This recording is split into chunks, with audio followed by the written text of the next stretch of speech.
let's talk about heat. We use a lot of words to describe heat. If you think about it, you say objects are hot, you say they're cold, you say it's chilly, you say warm, cool. All of these are words we use to describe heat or our understanding of heat. Well, let's see what a physicist actually means when he talks about heat. Now, I want you to look at the picture in the background. There's a little waterfall, all right? Because we're going to use the analogy of water falling to describe heat. Here we have water at a higher elevation, and here we have water at a lower elevation. Now, I want you to notice, lower does not mean lowest, all right? Lowest would be way down here, and highest would be up in the heavens. So heat, whenever we talk about heat, we're going to talk about the flow from one position to the next. Now, heat is the transfer of internal kinetic energy from higher concentrations to lower concentrations. So remember, the water was at a higher level and the pond is at a lower level. Well, imagine we have two objects, object 1 and object 2. One is at a higher temperature and one is at a lower temperature. All right? Heat is going to flow from the higher down to the lower. Now, as soon as the two temperatures are equal, all right, so this temperature is the same, so they're the same temperature, there's no more heat flowing. Okay, and this is a state of thermal equilibrium. Now, we're going to need something special to tell us what heat is. And we're going to use the letter Q to stand for heat. So whenever you see Q, think heat. Now, remember our discussion before about which one of these has more kinetic energy.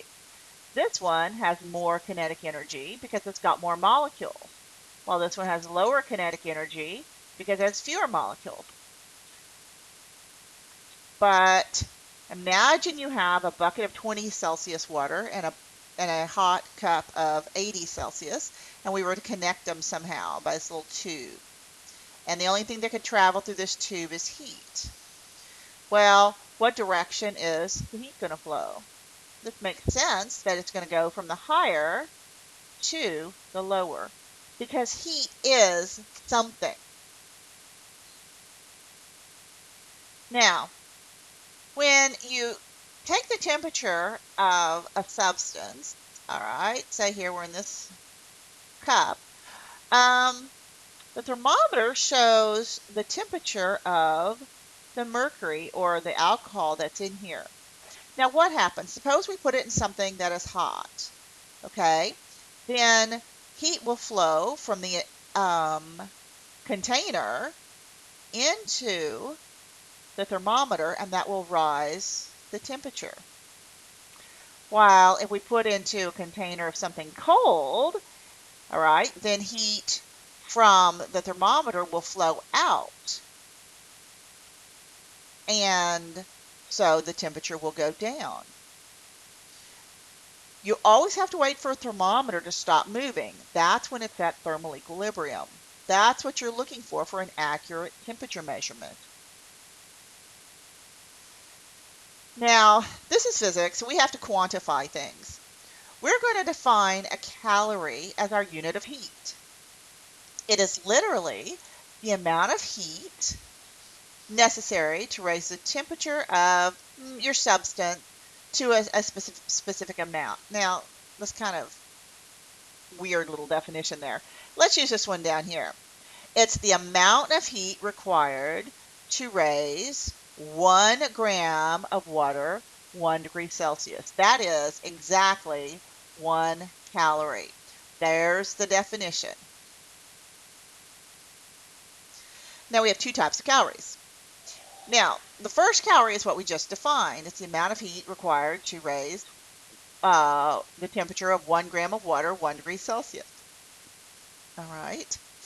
But this is a very, very small number.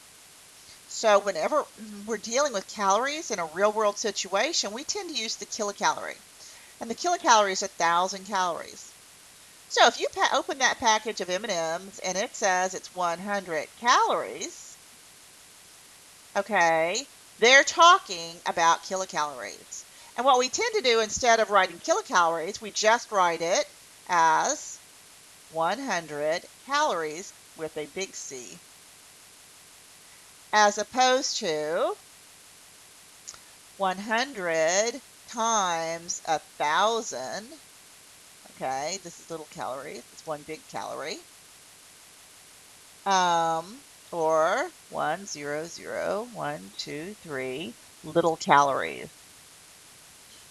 Now imagine you're on a 2,000 calorie a day diet. That would seem like an awful lot of calories if we tried to use uh, scientific calories instead of kilocalories. So these are your food calories. It's a kilocalorie and it's 1,000 calories. While 1 calorie, again, is just how much heat is needed to raise the temperature of 1 gram of water, 1 degree Celsius. Now, we've always used joules. What does calories have to do with joules? Well, the calorie is convenient because it relates water. 1 gram of water, 1 degree Celsius. That's a very nice unit. But let's try, um, let me just show you the conversion. 1 little calorie is 4.184 joules. So if you want to go back and forth between calories and joules, let's think about it. You can say 1 calorie is 4.184 joules, or you can say 4.84, I lost the 1, joules is 1 calorie. Now, you would use this one if you start with what? If you start with joules and you want to go to calories, because you always want whatever's in the numerator to be what you end with, you would use this one if you want to start with what? Calories and go to joules. We'll do some problems where we do these conversions. Now, this is kind of a specific, kind of picky uh, point, but temperature is a measure of translational kinetic energy. So if I have molecules and they're moving back and forth like this in a line, that's translational kinetic energy. It is not if they're spinning or rotating.